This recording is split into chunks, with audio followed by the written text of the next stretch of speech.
bulaklak nito. Oh. Walang tigil, kapbubulaklak, pamumulaklak. Yan. Ang taas-taas na. Ayun.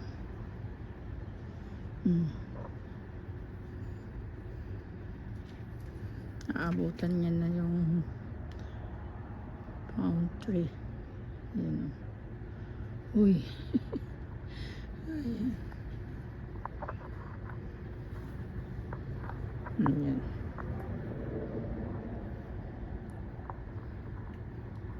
Ating dragon fruit. Oh.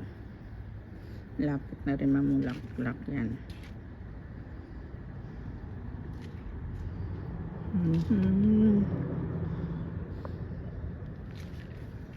Okay. Ayan na ating talbos. So, buhay na.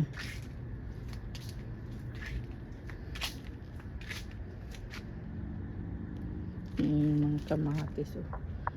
Na.